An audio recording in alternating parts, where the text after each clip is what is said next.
we are going to study about production of X-rays। जो basic requirement होती है production of x ray के लिए वो क्या होती है? एक source of electron, proper mean of accelerating the electrons, और एक target material of high atomic wait, और एक रॉन्टगन की एक्सरे ट्यूब और हॉट फिलामेंट ट्यूब, जिसको कौन सी ट्यूब बोलते हैं? कॉलिज ट्यूब भी बोलते हैं। बेसिक रिक्वायरमेंट क्या है प्रोडक्शन ऑफ एक्सरे के लिए? एक सोर्स ऑफ इलेक्ट्रॉन होना चाहिए, एक प्रॉपर मीन होना चाहिए जो इलेक्ट्रॉन को एक्सेलरेट करवा सके, एक टारगेट मटेरियल होना चाहिए जिसका एटॉमिक वेट क्या हो? हाई हो, और एक रॉन्टगन की एक्सरे ट्यूब हो, या फिर उसको बोल सकते हैं हम हॉट फिलामेंट ट्यूब हो, जिसको हम कॉलिज ट्यूब भी बोलते हैं। तो अब इसके बारे में हम पढ़ेंगे कि प्रोडक्शन ऑफ एक्सरे कैसे होता है। कि 1913 में W.D. कॉलिज ने डिज़ाइन किया एक new type of x ray tube, जिसको हम क्या बोलते हैं? Coolidge tube. As shown in figure, क्योंकि W.D. कॉलिज ने बनाया था तो इसको क्या बोला जाता था? College tube. 1930 में बनाया था एक new type of x ray tube. किसने बनाया थी? W.D. कॉलिज ने, जिसको हम क्या बोलते हैं? कॉलिज ट्यूब भी बोलते हैं, जो हमने फिगर में हम दिखाएंगे। ठीक है, आगे देखिए।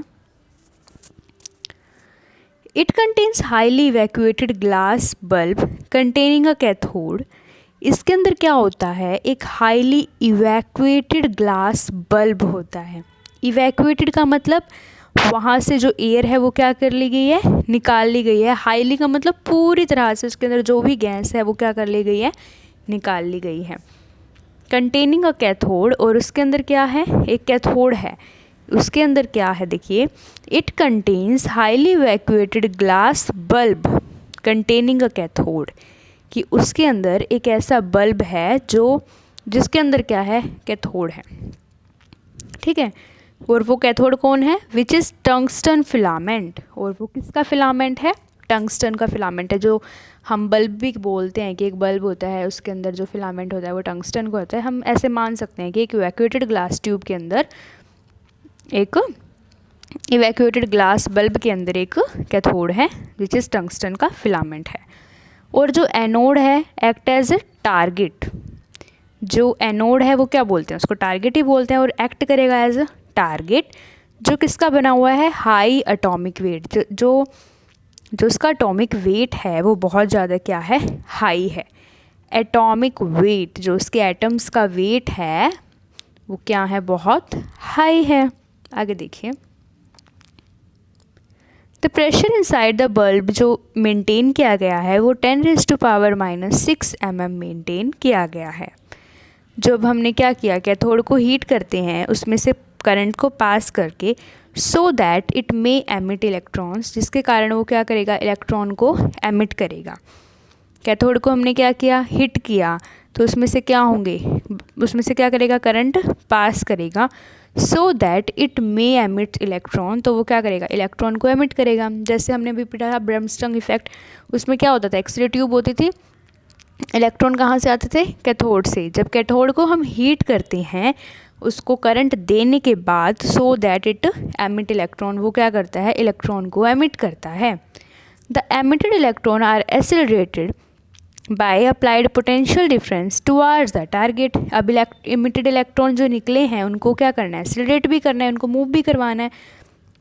और एक्सेलरेट कैसे करवाते हैं हम? पोटेंशियल डिफरेंस को अप्लाई करके टारगेट की तरफ हम ज़्यादा से ज़्यादा क्या करते हैं? पोटेंशियल डिफरेंस अप्लाई करते हैं, ताकि जो एमिटेड इलेक्ट्रॉन है वो एक्सेलरेट हो जाए किसकी तरफ? टारगेट की तरफ। आगे देखिए, जो टारगेट है, टारगेट को क्या बोलते हैं? सॉरी जो पोटेंशियल डिफरेंस है वो बहुत ज़्यादा हाई है। कितना? 20 kV। किस किस के बीच में लगा हुआ है? सोर्स और टारगेट के बीच में। जो पोटेंशियल डिफरेंस है वो क्या है? बहुत हाई है। कितना? 20 kV, जो एक सोर्स और टारगेट के बीच में अप्लाई किया है। ठीक है, और जो टारगेट है उसको हमने, जो एनोड है उसको हम 45 डिग्री पे उसको इंक्लाइंड करते हैं to the path of cathode rays. Cathode rays का मतलब जो इलेक्ट्रॉन की बीम है उससे हम 45 डिग्री पे रखते हैं किसको? टारगेट को, जो एनोड है। तो इस लाइन को कैसे बोलेंगे कि the target is inclined at an angle 45 degree to the path of cathode rays, जहाँ से कैथोड रेज आ रही हैं वहाँ से हमने उसको 45 डिग्री पे रखा है, किसको, टारगेट को या फिर एनोड को। This will produce the x ray almost perpendicular to the electron beam. जब हमने सेटअप को रख दिया सेटअप को, तो this will produce the x ray almost perpendicular to the electron beam. तो ये क्या करेगा, एक्सरे प्रोड्यूस करेगा जो इलेक्ट्रॉन की बीम के क्या होगी, परपेंडिकुलर होगी। क्या होगी, एक्सरे प्रोड्यूस्ड करेगा जो इलेक्ट्रॉन बीम के परपेंडिकुलर होंगी। As the cathode rays strike the anode, जब जो कैथोड रे हैं वो स्ट्राइक करेंगी किसको, एनोड को, कितने एंगल पे, 45 डिग्री पे, क्योंकि उनको हमने एक दूसरे के कितने पे एंगल पे रखा है, 45 डिग्री पे रखा है।